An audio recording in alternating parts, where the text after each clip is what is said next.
Jeff, we're about a week into camp. What are you seeing from your team? We've got an edge to us, both sides of the ball. I think it's the edgiest we've ever been since we've been here, which is exciting. We've had some very physical football teams, but of our 4 padded practices, I mean, 3 of them were game-like tempo.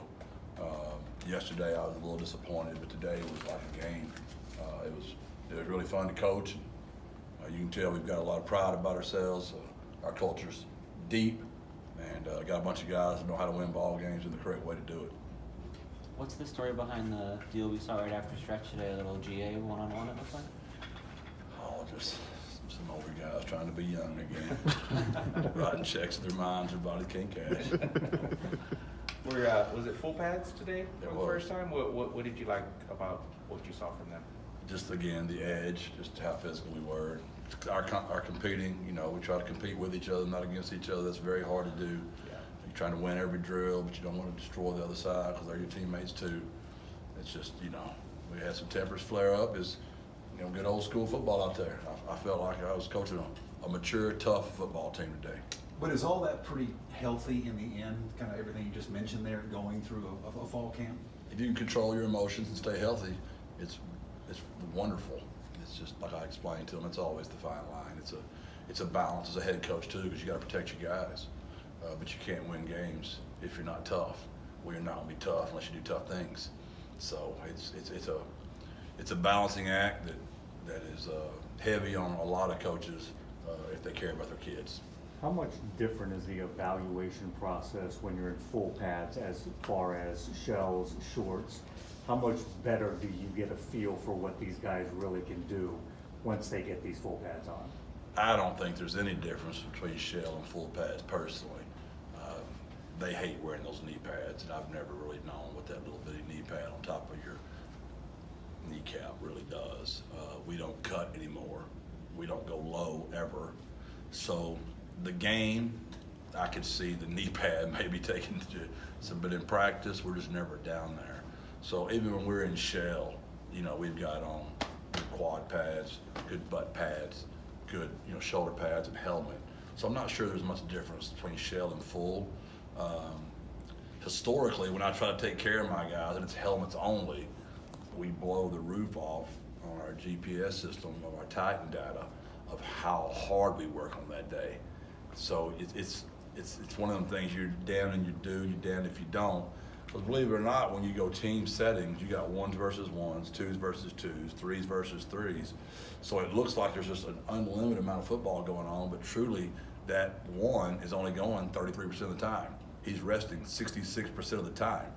So it minimizes how much they run, so the data goes up on their soft muscle tissue on the helmet only days versus shell and full, where you're going more scrimmage, but then the physicality is upped, right? I know that's a whole lot longer of an answer than you wanted for that short question. Story of my life, right?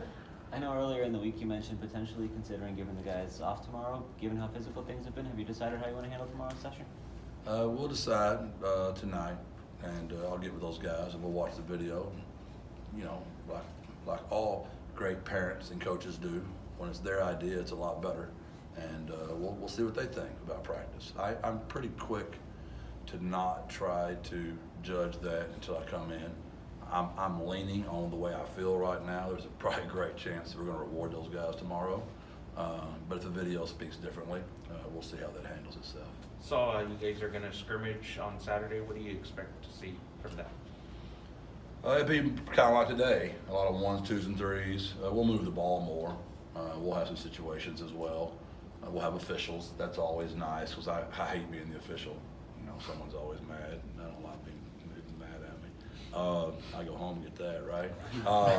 So that would be it. The officials, and you know, we're having our alumni, you know, our former players, and we've only been playing 13 years, so you know, oldest guy there would be probably 35.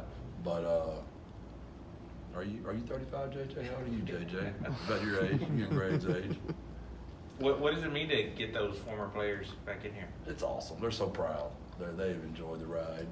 You know, I hired Parker Cundiff, who's on those original teams, and so I get to work with a guy that every day. Similar when I had Kevin Brown working for me. They remind me when I'm just mad and down, we don't have this, we don't have that. They remind me how far we've come. And then when I speak to those guys, they tell me about where they were.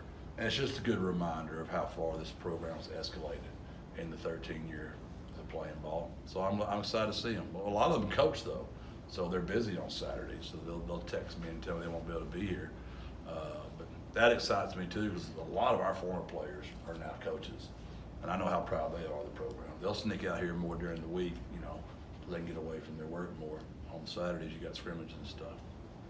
Jeff, what would it mean to you to see Jamal Ligon end his career as the program's all-time tackles leader? I know that's in play for him. I don't keep up with that stuff very much. I tell y'all all the time, that's what's great about y'all, because y'all can always remind me of that stuff. I just think just because of the human that he is and what he's done and kind of his story, he was a North Texas commit, and we flipped him like in a day, and he was torn about that, and really torn. And that's just been a wonderful story ever since he started.